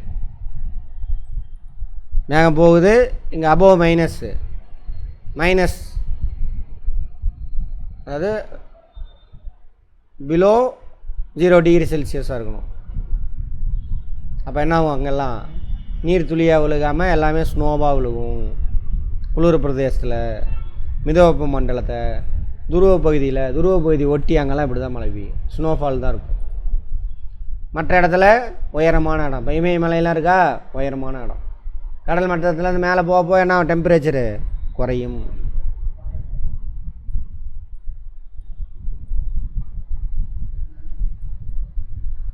துருவ பகுதிகள், உயரமான மலைப்பகுதிகள் அங்கே. இது ஸ்லீட்டு. இது பட்டோன்னு என்ன ஆகுது? சர்ஃபேஸில் பட்டோன்னு உரை பிணிய மாறிடுது. ஆலங்கட்டி இப்படி இருக்காது, பியூர் வெள்ளை கலராக இருக்கும், ஒளி ஊடுருவக்கூடியதாக இருக்கும். அதில் படிச்சிருப்போம். இது ஸ்னோஃபால். இன்ஃபில்ட்ரேஷன். மழையாக பொழிஞ்சிருச்சா, அந்த தண்ணி என்ன ஆகும்? மண்ணுக்குள்ளே ஊடுருவி உள்ளே போகும். இங்கே பாருங்கள், இங்கே வருதா? மண்ணுக்குள்ளே ஊடுருவி வர தண்ணி இன்னும் உள்ளே ஊடுருவி போகுது. உள்ளே ரொம்ப தூரத்துக்கு போகுது, சாஃப்ட் ராக் இருக்கிற இடத்துக்குலாம். இப்போ இங்கே போர் போட்டோம்னா என்ன கிடைக்கும்? இந்த பாயிண்ட் கிடச்சிது அப்படின்னா நமக்கு தண்ணி வந்துக்கிட்டே இருக்கும். இந்த விருத்தாச்சலம் இந்த பக்கம்லாம் போனீங்கன்னு வச்சு, சென்னை போகிறப்போ இந்த பக்கம் போங்க. ஒரு விருத்தாச்சலம் தாண்டி இந்த லெஃப்ட் சைடில் 24 ஹவர்ஸ் அங்கே தண்ணி கிடச்சிட்டே இருக்கும். மோட்ரு ஓடிக்கிட்டே இருக்கும், தண்ணி வந்துக்கிட்டே இருக்கும். லெஃப்ட் சைடில் போகணும். அதாவது சென்னை இங்கேருந்து போயிட்டு சென்னை ரோடு எடுத்தோம்னா வரும் விருத்தாச்சலம் அந்த ஏரியா. அங்கே அப்படி இருக்கும். அக்கு ஃபயர் அப்படிம்பாங்க. அதெல்லாம் அக்கு ஃபயர் பார்ப்போம். அதை பற்றிலாம் பார்ப்போம். புவியின் மேற்பரப்பில் உள்ள மண்ணின் அடுக்கிற்குள் நீர் புகுவதற்கு நீர் ஊடுருவல் எனப்படும். இன்ஃபில்ட்ரேஷன் வாழ்த்திலே இருக்கும் பாருங்க. நீர் ஊடுருவல் மூலம் மண் தற்காலிகமாக தண்ணீரை சேமித்து மண்ணில் உள்ள உயிரினங்களுக்கும் தாவரங்களுக்கும் கிடைக்க செய்யுது. நம்ம தானே தாவரத்துக்கு நீர் எங்கேருந்து கிடைக்குது? மண்ணில் உள்ள H2O மாலிக்யூல். மழை நீர் நிலத்திலிருந்து புவிக்கு அடியில் உள்ள பாறை அடுக்குகளில் சென்றடைகிறது. இந்த மாதிரி இது பாறை அடுக்கில் உள்ள இங்கெல்லாம் சாஃப்ட் ராக் இருக்கும். அங்கெல்லாம் போய் உட்காந்துக்கும். ஒரு சில இடத்துல டேரெக்டாக மண்ணுக்குள்ளே உள்ளே பூந்த தண்ணி என்ன ஆயிரும்? கடலில் போய் டேரெக்டாக கலந்துரும். தெரியாது நமக்கு, மேலே ஓடாது. மேலே ஓடுறது தான் அருவி, ஆறு, போகிற வழியில் குளங்குட்டையெல்லாம் ரொப்பிட்டு அப்படியே போய் சேரும். இப்போ ஓடுதா காவேரி ரொம்ப போகுதா இல்லையா? அது மாதிரி அது தெரியும். ஒரு சில இடத்துல அமேசான் காடுலாம் பார்த்திங்கன்னா இது மாதிரி மேலே உலகத்துலேயே பெரிய ஆறு அதுதான். மேலேயும் தண்ணி ஓடுது, அதுக்கு ஈக்குவலான தண்ணி நிலத்துக்கு அடியில் போய் கடலில் கலக்குதாமா அமேசானில். அமேசான் எந்த கண்டத்தில் இருக்குதுன்னு பார்த்தோம்? தென் அமெரிக்கா. எந்த மண்டலம்? வெப்ப மண்டலமா பூமத்திய ரேகை மண்டலம். பூமத்திய என்ன விக்னேஷ்? மிதவெப்ப மண்டலம் அமேசானா? பூமத்திய ரேகை மண்டலம். வெப்ப மண்டலத்தில் அதே ஸ்பெசிஃபிக்காக பூமத்திய ரேகை மண்டலம். வருஷம் ஃபுல்லாக தண்ணி ஓடிக்கிட்டே இருக்கும். சரியா? ரைட். இவ்வாறு செல்லும் நீரானது நீர் ஊற்று மற்றும் மலைகளின் தாழ்வான பகுதியின் வழியாக புவியின் மேற்பரப்பை வந்தடையும். நீர் ஊற்று சொன்னால அங்கே ரிலீஸ் ஆகும். அங்கே உள்ளே போனதாக இருக்கும். அப்படியே ஃபில்டர் ஆகி வந்துக்கிட்டே இருக்கும். மழை பெய்கிற காலத்தில் நிறைய வரும். மழை நின்றுச்சுன்னா கொஞ்சம் கொஞ்சமாக ஊறி அந்த நீர் ஊற்றோட அளவு என்ன ஆயிரும்? குறைஞ்சிரும். ஃபில்ட்ராகி எல்லாம் வந்துருச்சுனாக்கா ஊற்று நின்றுடும், ஸ்டாப் ஆகிடும். அப்படி தான் ஊற்று உருவாகுது, ஸ்ப்ரிங் இங்கிலீஷில். நீங்கள் எங்கேயாவது போனீங்கன்னா, புண்ணிய ஸ்தலங்கள்லாம் போனீங்கன்னா தெரியும், தண்ணி வருஷம் ஃபுல்லாக அங்கே வருங்க, வருஷம் ஃபுல்லாக வந்துக்கிட்டே இருக்குது, எங்கேருந்து வருதுன்னே தெரில, இப்படி தான் வரும், வேறு எங்கேருந்து வராது. சிவபெருமான் இருந்தார், அதெல்லாம் கட்டுக்கதை, தெரியாத கண்டுபிடிக்க முடியாத காலத்தில் அதெல்லாம். நம்ம சிவபெருமான் அதுவும் இமயமலை எப்படி கங்கை உருவாகுதுன்னு பார்த்தோம்ல, என்ன ஒன்று வச்சுட்டானுங்க, சிவபெருமான் கொண்டையில் கங்கை இருக்காளாமா, அதிலேருந்து வரதான், கொண்டையிலேருந்து. ஒரு படத்தில் கூட சொல்லுவார், தலை முடியல ஒருத்தி உட்காந்துட்டு ஆட்டுறா, ஒருத்தி சோல்டரில் உட்காந்து அணையை பாடாப்படுத்துகிறா அப்படிம்பார் ரஜினி ஒரு படத்தில். பார்த்துருக்கீங்களா? சிவபெருமான் வேஷத்தில் வந்து மாட்டிக்குவார் போலீஸ்காரன்ட்ட. அப்போ அப்படிலாம் கிடையாது. குறிப்பிட்ட அளவு நீர் நிலத்தடி நீர் தங்குவதால் அதனை நிலத்தடி நீர் என்கின்றோம். எங்கேயாவது சொன்னோம் இல்லையா, இதெல்லாம் ஹார்ட் ராக்கு, இந்த இடத்துல சாஃப்ட் ராக் இருக்குது. இங்கே நல்லா ஊடுருவேன்னா தண்ணி இருக்கும், போர் போட்டிங்கன்னா நமக்கு கிடைக்கும். சுண்ணாம்பு கல் அந்த மாதிரி இருக்கணும், கரும்பாறையாக இருந்ததுன்னா அங்கே தண்ணி இருக்காது. ஊடுருவலின் விகிதத்தை மண்ணின் இயற்பியல் தன்மை, மேற்பரப்பில் காணப்படும் தாவரங்கள், மண்ணின் ஈரத்தன்மை, வெப்பநிலை, மழைப்பொழிவின் அளவு எல்லாம் தீர்மானிக்குது. தண்ணி எவ்வளோ ஊடுருவி உள்ளே போகுதுங்கிறத அவங்களாம் தீர்மானிக்கிறாங்க. நீர் உட்கசிதல் தொடர்புடையது. உட்கசிதல், ஊடுருவுதல். இப்படி மேலே இருந்து கீழே இறங்கினா என்னது ஊடுருதல். உட்கசிதல் அங்கே இருந்தேன்னா இன்னொரு இடத்துக்கு கசிஞ்சு உள்ளே போகும், அதுக்கு பேர் தான் உட்கசிதல். ஒரு இடத்துலேருந்து இன்னொரு இடத்துக்கு. பெர்கோலேஷன், நீர் ஊடுருவி நீர் கீழ் நோக்கி நிலத்திற்கு அடியில் செல்வது. இது கீழே போகிறதா? பெர்கோலேஷன்னா மேலேருந்து ஊடுருவி உள்ளே போகிறது.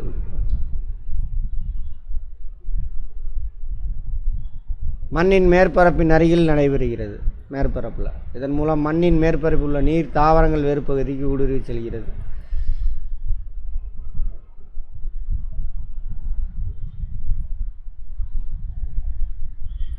சரி, அடுத்தது நீர் வழிந்தோட ரன் ஆஃப். இது மண்ணுக்குள்ளே நடக்கிறது. மேலே தரையில் ஓடுறது என்னது? Run off. ஆறு, அருவி இதெல்லாம் வந்து என்னது? ரன் ஆஃப் வாட்டர்ஸ் என்பது ஓடும் நீர் ஈர்ப்பு விசையினால் இழுக்கப்பட்டு நிலப்பகுதியின் மேற்பரப்பு முழுவதும் செல்வதாகும். தண்ணி ஏன் ஓடுது? பள்ளத்தை நோக்கி ஏன் ஓடுது தண்ணி? ஆயில் விசையா? புவியீர்ப்பு விசை தான் காரணம். புவியீர்ப்பு விசை பூமியில் எங்கே இருக்குது? புவியோட மையத்தில் இருக்குது. புவியீர்ப்பு விசை எங்கே இருக்குது? புவியோட மையத்தில் இருக்குது. சரியா? அன்றைக்கி ஒரு கொஸ்டின் வந்து கேட்டிங்களா, அதுக்கு ஆன்சர் சொல்லிட்டேன்னா? பூமி உள்ளே போக போக ஏன் சொல்லிட்டேன், உங்கள்ட்ட தான் சொன்னேன். பூமியோட மேற்பரப்புலேருந்து உள்ளே போக போக அதோட கிராவிட்டி குறைஞ்சிக்கிட்டே போகும். ஆன்சர் சொன்னேன்னா? இல்லையே, சொன்னேன். அஜய்ட்டு போய் கேளுங்க. ஏன்? பூமியில் கிராவிட்டி ஈர்ப்பு விசை எங்கே இருக்கும்? பூமியோட மையத்தில் இருக்கும். மையத்தை நோக்கி போகிறதுக்காக ட்ரை பண்ணுது. ஸோ பள்ளத்தை நோக்கி ஓடுது தண்ணி. அதான் சொல்கிறாங்க. இப்போ நீர் ஓடுறதுக்கு யார் காரணம்? ஈர்ப்பு விசை தான் காரணம். நீர் வழிந்தோடலால் மேற்பரப்பு நீரும் நிலத்தடி நீரும் புதுப்பிக்கப்படுகிறது. ஆமாவா? நிலத்தடி நீர் இப்போ காவிரி ஆறு ஓடுதா, அது ஓடுற ஏரியாவிலன்னா தண்ணி ஊடுருவி நிலத்தடி நீர் கிடைக்கும். அப்புறம் அதை வச்சு பக்கத்தில் என்ன பண்ணலாம்? மேற்பரப்பு கோலம் கொட்டையெல்லாம் என்ன பண்ணிக்குவாங்க? ரொப்பிக்குவாங்க. நீர் வழிந்தோடலால். அந்த மழை எங்கே பெய்யுது? மேற்கு தொடர்ச்சி மலையெல்லாம் அங்கே பெய்யுது. எந்த சைடு? ஏன் அங்கே மழை பெய்யுது? கர்நாடகாவில் காவேரி நீர்பிடிப்பு பகுதி மட்டும் ஏன் மழை பெய்யுது?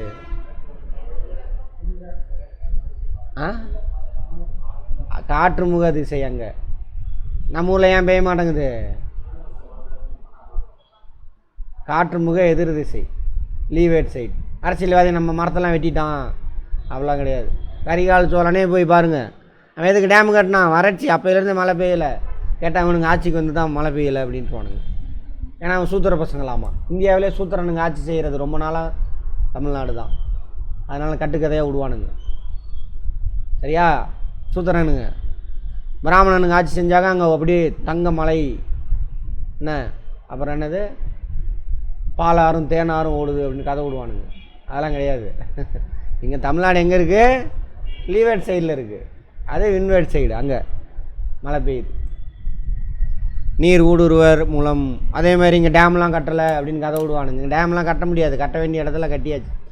டேம் கட்டணும்னா சுற்றிலும் உயரமான இடம் இருக்கணும், நடுவில் பள்ளம் இருந்தால் தான் டேம் கட்ட முடியும். அப்படியே கட்டினால் டேஞ்சர், டேம் கட்டினா சரியா, டேஞ்சர். பார்ப்போம், அதெல்லாம் தெரிஞ்சுக்கலாம். ஏன் சார் தமிழ்நாட்டில் டேம் கட்ட முடியாது? ஏன்னா இது தடுப்பணை கட்டலாம். பார்ப்போம், தமிழ்நாடு ஹிஸ்ட்ரி ஜாகிரபி பார்க்குறப்ப பார்ப்போம். நீர் ஊடுருவல் மூலம் நிலத்தடியில் ஊடுருவி நீர் கொள் பாறை அடுக்குகளில் சேமித்து நிலத்தடி நீரை புதுப்பித்து கொள்வது. நீர் கொள் பாறைன்னு சொல்கிறாங்களா, என்னது சாஃப்ட் ராக்ஸ், அங்கே தான் ஊடுருவி தண்ணிலாம் நிற்கும். போர் போட்டோம்னா போருக்கு தண்ணியெலாம் அந்த அங்கே ஊறி இருக்கிற தண்ணிலாம் ஊறி அந்த இடத்துக்கு வரும், மோட்டர் வச்சு இழுத்துக்கும். புவி மேற்பரப்பு நீர் ஆறுகள் ஓடைகள் நீர்பிடிப்பு பகுதிகளுக்கு செல்கிறது. கேட்ச்மெண்ட் ஏரியாம்பாங்க. மழை எங்கே பெய்யுதுன்னு நம்ம காவேரி கேட்ச்மெண்ட் ஏரியா எங்கே சார்னா அங்கே மேற்கு தொடர்ச்சி மலையில் குடகு மலை, கர்நாடகாவில் கேட்ச்மெண்ட் ஏரியா நீர்பிடிப்பு பகுதி. தமிழ் அர்த்தம் இருக்குது பாருங்க, பார்த்தோன்னே. மழைப்பொழிவு, பனி உருகுதல், நீர்ப்பாசனம், பிற மூலங்களிலிருந்து உறிஞ்சப்படாத நீர் சுழற்சிக்கு முக்கிய கூறாகவும் நீர்பிடிப்பு பகுதிகளுக்கு முக்கியமான ஆதாரமும் விளங்குகிறது. ஒருவேளை நாம் எடுத்து பயன்படுத்திட்டுனா என்ன ஆயிரும்? பயன்படுத்தாத தண்ணி தான் என்ன ஆகும்? ஆவியாகி மேலே போகும். நிறைய பேர் அடிச்சுக்குவானுங்க, இவ்வளோ தண்ணி வீணாக போகுது பாருங்கள். போதில்ல, இப்போ காவேரி அங்கே மழை பெய்யுது, மேட்டூர் டேம் ரொம்பி கடலில் போய் கலக்குது. உடனே யூடியூபர் ஒருத்தர் எடுத்துகிட்டு போயிடுவான். சரி, அறிவு ஜீவிங்க அவனுங்களாம், பூமுட்டையனுங்க. அங்கே போய் பாருங்கள் தண்ணி இல்லைன்றோம் தமிழ்நாட்டில். எவ்வளோ தண்ணி கடலில் போய் கலக்குது பாருமா. கடலில் போய் கலந்தால் தான் அது என்ன ஆகும்? ஆவியாகி திரும்ப அடுத்த தடவை மழை பெய்யும். பூமுட்டையனுங்க. நம்மளாம் முட்டாளாக இருக்கிறனால அடித்து விட்றது அப்படியே. உடனே அது ஃபேமஸ் ஆகிடும். 10 பேர் பார்த்துட்டானா அது பயங்கர வைரல். பயன்படுத்திட்டேன்னா என்ன ஆகும்? டேமில் கட்டி வைக்கிற என்ன ஆகும்? வேறு பயன்படுத்துகிற விவசாயத்துக்கு எதுக்கு பயன்படுத்துகிற தண்ணி இல்லாமல் போயிடும். கடலில் போய் சேர்ந்தால் தான் என்ன ஆகும்? ஆகி போகும். குறிப்பிட்ட அளவு தான் நம்மளால் பிடிச்சி வைக்க முடியும். அதுமாதிரி டேம் கட்ட முடியாது. காவேரி குறுக்க இனிமேல் செக் டேம் கட்டி அதை பிரிச்சுட்டு போகலாம், அவ்வளோதான். டேம் கட்டி மேட்டூர் டேமெல்லாம் தண்ணியெல்லாம் நிறுத்தி வைக்கிறதுக்கு இடம் இல்லை. இருக்குது, அங்கேயே கட்டினா தான். மேட்டூர் டேமில் இன்னும் கொஞ்சம் 2 மலை தள்ளி கட்டினோம்னா இன்னும் ஒரு 10-20 டிஎம்சி சேர்ந்து தண்ணி நிற்கும், அவ்வளோதான். ஆனால் நிறைய ஊர் அழிஞ்சிரும், ஊரெல்லாம் அழிஞ்சு போயிடும். அந்த மக்கள்லாம் அந்த இடத்துல இருந்து இடம் பெயரணும். நிறைய தாவரம் விலங்குகள்லாம் அழிஞ்சு போயிடும். நிலநடுக்கம் வரும். நிலநடுக்கம் வருதா? வரும். தண்ணி அதிகமாக சேமித்து வச்சிங்கன்னா அங்கே நிலநடுக்கம் வரும். ஏன்னு சொல்லுங்கள் பார்ப்போம். லித்தோஸ்பியர் என்ன ஆகுது? பாறை குழம்பு மேலே பாறை மேந்துக்கிட்டு இருக்கு. ஒரு இடத்துல திடீர்னு வெயிட் ஏற்றினா என்ன ஆகும்? அமுங்கும், நிலநடுக்கம் வரும். இதெல்லாம் நடக்கும். சரியா? சரி. அடுத்தது நீர் வழிந்தோடல், மண்ணரிப்பு மூலம் பெரிய பள்ளத்தாக்குகள், மலை இடுக்குகள். அவன் தானே ஆறு தான் என்ன பண்ணுது? பள்ளத்தாக்கெல்லாம் உருவாக்குது. யூ வடிவ பள்ளத்தாக்கு, வி வடிவ பள்ளத்தாக்கு, அப்புறம் என்னது கோர்ஜஸ், அதானது மலை இடுக்கு. பார்த்தோமா? அதான் சொல்கிறாங்க. அதனோட தொடர்புடைய நிலத்தோற்றங்களை உருவாக்குவதில் முக்கிய பங்கு வகிக்கிறது யார்? நீர் வழிந்தோட ஆறு.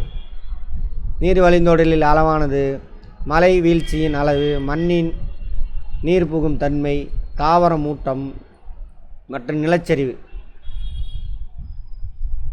சார்ந்து உள்ளது. எவ்வளோ தண்ணி ஓடுறதுங்கிற தீர்மானிக்கிறது யார்? அது இவங்கெல்லாம். நல்லா தண்ணி உறிஞ்சக்கூடிய மண்ணாக இருந்ததுனாக்கா தண்ணி கம்மியாக தான் மேலே ஓடும், ஊறி உள்ளே போயிடும். நிறைய மரம் இருந்துச்சுனால என்ன பண்ணும்? வேரெலாம் தடுத்துக்கிட்டு ஊறி உள்ளே போக வைக்கிறோம். வெளியில் ரன் ஆஃப் வாட்டர் அதிகமாக போகக்கூடாது. சரியா?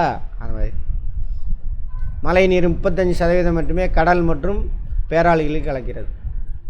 65% மண்ணில் உறிஞ்சப்படுகிறது. நோட் பண்ணிக்கங்க, முக்கியமான ஃபேக்ட். முடிஞ்சா? சரி. நீர் வழிந்தோடலின் வகைகள். கால இடைவெளி உருவாக்கத்தின் அடிப்படையில் நீர் வழிந்தோடல் வகைப்படுத்தினாங்க. மேல் மட்ட மழை நீர் வழிந்தோடர். Surface run off. அடிப்பரப்பு நீர் வழிந்தோடர், மண்ணுக்கு அடியில் ஊடுருவி போகும்.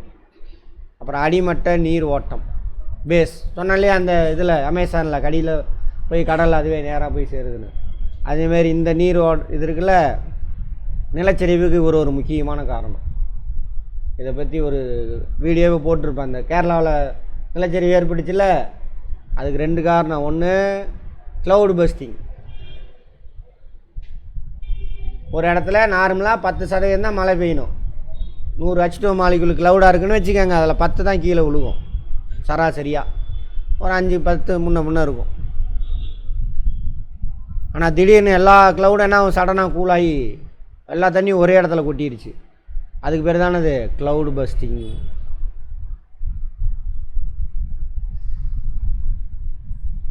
மேக வெடிப்பு அப்படிம்பாங்க. 10% போதா 90% கொட்டிடுச்சு அதே இடத்துல. தண்ணியெலாம் அங்கேயே கொட்டிடுச்சு. இன்னொன்று கேரளாவில் நடந்தது காரணம் பாருங்க.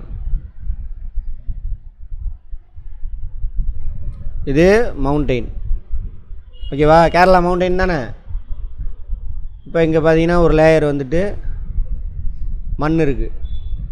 இந்த மண்ணுக்கும் இந்த பாறைக்கு நடுவில் ஃப்ரிக்ஷன், உராய்வு விசைனால் இது பிடிச்சிக்கிட்டு இருக்கும். இந்த மண் சரியாது. இப்போ இங்கே மழை பெய்யுது, இங்கெல்லாம் மழை பெய்யுது. இப்போ தண்ணி ஊடுருவி என்ன ஆகும், மண்ணுக்குள்ளே போகும். இது பாறையா, பாறையை மீறி என்ன பண்ணால் அது உள்ளே போக முடியாது. ஸோ தண்ணி என்ன ஆகும்னா இந்த பாறையை ஒட்டி இந்த மண் அடுக்குக்கும் பாறைக்கு நடுவில் ஊறி போயிட்டே இருக்கும்.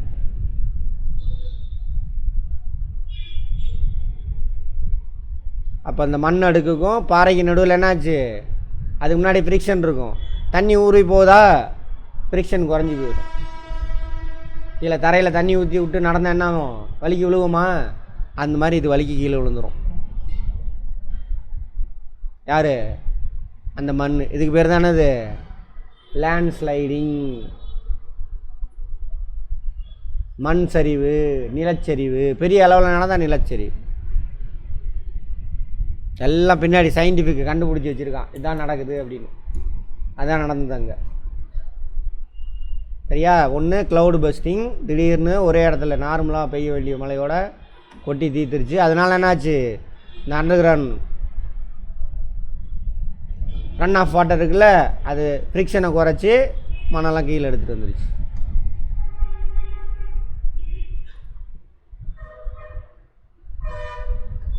மழை பொழிந்தவுடன் மழை நீரின் ஒரு பகுதி நீரோடையோடு கலந்து விடுகிறது.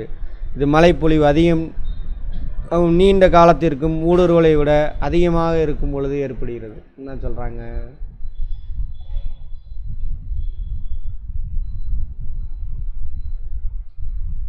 மழைப்பொழிவு அதிகமாக பெய்யக்கூடிய காலம், மழை தொடர்ந்து பெஞ்சிக்கிட்டே இருக்குது. அப்போ என்ன ஆகும், ரன் ஆஃப் வாட்டர், மேலே தரை மேலே ஓடக்கூடிய தண்ணியோட அளவு அதிகமாக இருக்கும்.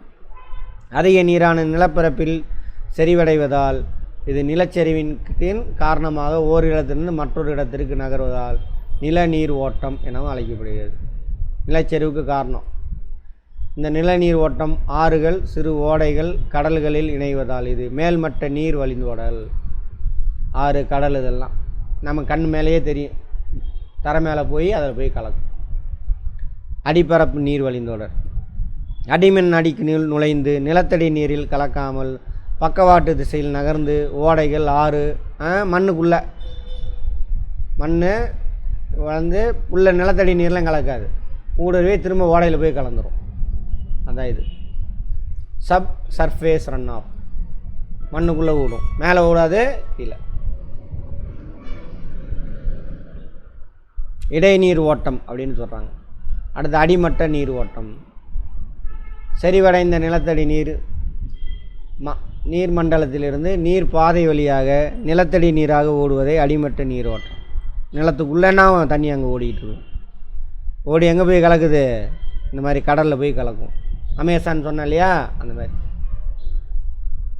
நீரியலை அளக்க உதவும் அலகுகள். ஆவியாதல் அங்குலம் அல்லது சென்டிமீட்டர். எவ்வளோ சென்டிமீட்டர் ஆவியாதல். மழை நீர் ஊடுருவல் எவ்வளோ தூரத்துக்கு போயிருக்கு, எவ்வளோ சென்டிமீட்டர் மழை உள்ளே போயிருக்கு தண்ணி.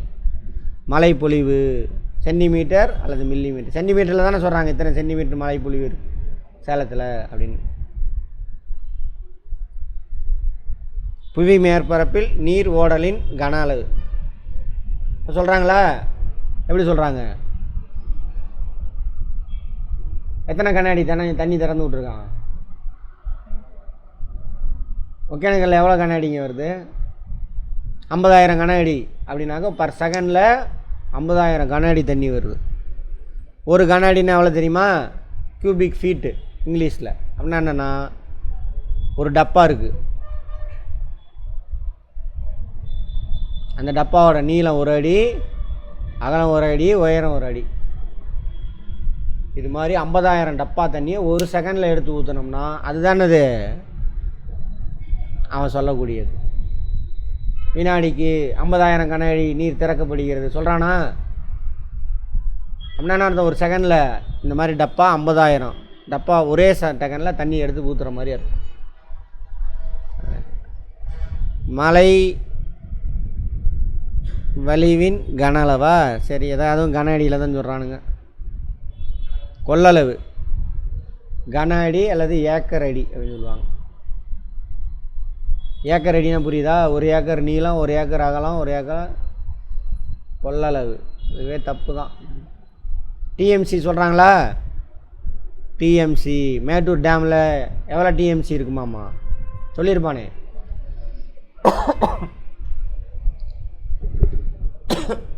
90 டிஎம்சியே சம்திங் எவ்வளோன்னு நினைக்கிறாங்க. 90 20 டிஎம்சியை தெரில, அது செக் பண்ணிக்கோங்க, வரும் கரண்ட் அஃபேரில் வரும். டிஎம்சினா என்ன சார் அப்படின்னா 1000 million cubic feet. 1000 million cubic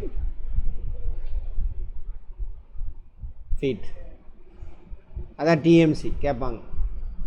மில்லியன்னா 10 லட்சம். 10 லட்சத்துக்கு அப்புறம் என்ன பண்ணுங்க, ஒரு 3 சைவரை ஆட் பண்ணிக்கோங்க, அதான் 1000 மில்லியன் கியூபிக் ஃபீட். இதுதான் ஒரு டிஎம்சி. கொஸ்டினாக கேட்பாங்க, பார்த்துக்கோங்க. 1000 மில்லியன் கன அடி தமிழில். 1000 மில்லியன் கன அடி. கனன்னு அர்த்தம், இந்த மாதிரி ஒரு டப்பா அடி, 1 அடி நீளம், 1 அடி அகலம், 1000 மில்லியன் கன அடி தண்ணி, அதான் ஒரு டிஎம்சி.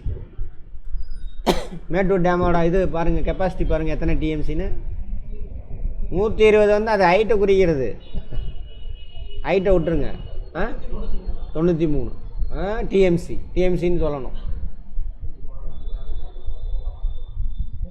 நீர் கடலிலிருந்து வளிமண்டலத்திற்கும், வளிமண்டலத்திலிருந்து நிலத்திற்கும், மீண்டும் நிலத்திலிருந்து கடலுக்கும் செல்லும். என்னது அதுக்கு பேர்? Water cycle. புவியில் உள்ள நன்னீரின் சதவீதம்.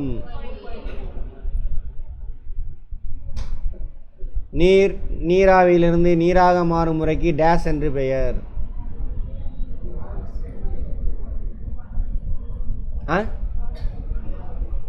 நீராவியிலிருந்து நீராக மாறுறது என்னது? மழையா? ஆவி சுருங்குதல். ப்ராசஸ்க்கு பேர். பதங்கமாதல் கேள்விப்பட்டிருக்குமா? சப்ளிமேஷன். என்னது பதங்கமாதல்? இங்கிலீஷில் சப்ளிமேஷன். திடத்துலேருந்து டைரெக்டாக வாயுவாக மாறுறது. சரியா? திடப்பொருள் திரவமாக மாறி தான் வாயுவாக மாறும். பார்ப்போம், இதில் பார்ப்போம், கெமிஸ்ட்ரியில் இல்லைனா ஃபிசிக்ஸில் பார்ப்போம். அப்புறம் திடத்துலேருந்து திரவமாக வராமல் டைரெக்டாக என்ன ஆயிரும்? வாயுமாக மாறிடும். சொல்லுமா என்னென்னு? கற்பூரம் அதெல்லாம் தண்ணியாகும். போயிட்டு ஃப்ரீசர் இருக்கா, ஃப்ரிட்ஜ் இருக்கா, ஃப்ரீசரை திறந்து பாருங்கள், ஆவியாக மாறுதா? ஏன் ஐஸ் கட்டி ஃப்ரீசர்லேருந்து ஒரு ஐஸ் கட்டி எடுத்துகிட்டு வெளியில் வச்சுருங்க, ஆவியாக போகுதா? என்னது அது? திடமாக இருக்கக்கூடிய H2O மாலிக்யூல் என்ன ஆகுது? வாயுவாக மாறுது டைரெக்டாக. புரிஞ்சுதா?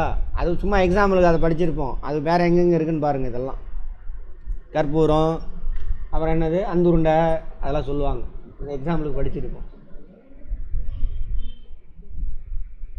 சரி, அடுத்தது நீர் மண்ணின் 2வது அடுக்கிலிருந்து புவியின் மேற்பரப்பு வழியாக ஆறுகளிலும் ஓடைகளிலும் ஏரிகளிலும் பெருங்கடலுக்கு செல்லும் முறைக்கு பேர் என்னவாமா?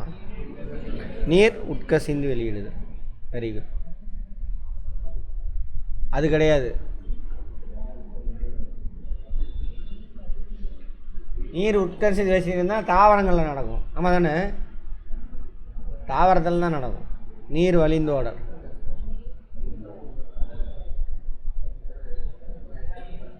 உட்கசிந்து வழிந்தோடல் அப்படி வேணாலும் வச்சுக்கலாம். வெளியிடுதல்னாக்கா தாவரம், இங்கிலீஷில் பார்த்துக்கலாமா, வேணாம் விடுங்க.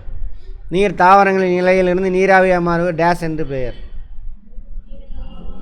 நீராவி சுருங்குதா, அதை உட்கசிந்து வெளியிடுதல். மண்ணில் இருக்கக்கூடிய நீர் வேறு வழியாக வந்து இலவைக்கு போய் ஆவியாகி போகும். அதுவும் பார்த்திங்க அப்படின்னா எதுக்குன்னு பயாலஜியில் பார்த்துருப்போம். 10% தான் அது யூஸ் பண்ணிக்கும். மிச்சம் 90% என்ன ஆயிரும், ஆவியாகி வெளியில் போயிடும். அதுதான் மரத்தடியில் எப்படி இருக்குது, ஜில்லு ஜில்லுன்னு இருக்கும். உங்கள் வெப்பத்தை எடுத்துகிட்டு போயிடுவாங்க. அடுத்தது, குடிப்பதுக்கு உகந்த நீரை டேஸ் என்று அழைப்போம். நன்னீர். ஆர்டிசான் நீர் அப்படின்னாக்கா நான் சொன்னேன்ல, சுற்றியில் பெய்கிற தண்ணியெல்லாம் போயிட்டு ஒரு இடத்துல சேர்ந்து நிற்கும். நான் சொன்ன இந்த விருத்தாச்சலம் பக்கம் 24 hours மோட்டர் ஓடணும்னா ஆர்டிசான் நீர் கொள்படுகை. உலகத்திலே பெரிய ஆர்டிசான் நீர் கொள்படுகை வரும், ஆஸ்திரேலியாவில் இருக்குது, பார்ப்போம். ஓகேவா? சரி. வளிமண்டலத்தில் உள்ள நீராவியின் அளவு டேஸ் என்ன அழைக்கப்படுகிறது? என்ன அட்டன் பண்ணவங்க சொல்லுங்கள். ஈரப்பதம். Very good. நீர் சுழற்சியில் டேஸ் நிலைகள் உள்ளன. எத்தனை நிலைகள்? 6 மேஜரா 3 6 பார்க்கல, கட்டுப்படுத்தக்கூடிய காரணிதாரா? சரி, நீர். அடுத்தது, வளிமண்டலத்திற்கு புவியை நோக்கி விழும் எல்லா வகையான நீருக்கும் டேஸ் என்று பெயர். மழை. பிரிசிபிடேஷன். பிரிசிபிடேஷன் தமிழில் பிரிசிபிடேஷன் என்னது? வெயில் படிதல். வெயில் படிதல். மழைத்துளியின் அளவு 0.5 மீட்டரா? மில்லிமீட்டர் வச்சுக்கோங்க. 0.5 மில்லிமீட்டருக்கு குறைவாக இருந்தால் அம்மழை பொழிவின் பெயர் தூறல், சாரல், தூறல் ஏதோ ஒன்று. மூடுபனியை விட அதிக அடர்த்தி கொண்டது அடர் மூடுபனி. என்னது? அடர் மூடுபனி. மூடுபனி வந்துட்டு மிஸ்ட்டுங்க. அடர் மூடுபனி ஃபாகு. சரியா? ரைட். இங்கிலீஷில் இன்னொன்று ஸ்மோக்னு ஒன்று இருக்குது. ஸ்மோக். இந்த ஸ்பெல்லிங் கரெக்டானது இல்லை. ஸ்மோக் ஏது வரும், ஸ்பெல்லிங் மட்டும் ஸ்மோக்னு. சென்னையில் அடிக்கடி இதை சொல்லுவாங்க. இது வந்துட்டு என்விரான்மெண்டல் இஷ்யூ, பார்ப்போம் அதை பற்றி. ஸ்மோக்கும் H2O மாலிகுலும் சேர்ந்து அது மாதிரி ஃபார்ம் ஆகும். அது சுவாசித்தோம்னா நமக்கு என்ன ஆகும்? பிரச்சனை, நுரையீரல் பிரச்சனைலாம் வரும். தாவரங்கள். நீர் நீர் சுருங்குதல், மேகங்கள். பனித்துளி மற்றும் மலைத்துளி. ரெண்டுமே இருக்குது. கல்மலை ஸ்லீட்டா? நீர் ஊடுருவல், மேற்பரப்பில் தான் ஊடுருவி உள்ளே போகுது. சரியான கூற்றை தேர்வு செய்யும். நீராவி நீராக மாறும் செயலாக என்ன? நீராவியாதலா? சரி, நீராவியாதல். நீராவி நீராக மாறதா நீராவியாதல்? இல்லை, நீர் நீராவியாக மாறும் செயலாகும். நீர் 100 டிகிரி செல்சியஸ் வெப்பநிலை கொதிக்கிறது, 0 டிகிரி செல்சியஸ் வெப்பநிலை ஆவியாக ஆரம்பிக்குது. அப்படியா?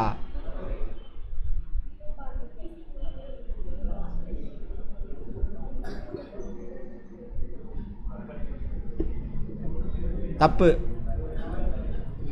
ஆவியாதலால் மேகங்கள் உருவாக காரணமாக, ஆவியாதல் மேகங்கள் உருவாக காரணமாக. 2 மட்டும்தான் சரி. சரியா? 2 மட்டும்தான் சரி. நீராவி சுருங்குதல்னால தான் மேகம் உருவாகும். நீராவி சுருங்குதல்னால தான் மேகம் உருவாகும். சரியா தவறா?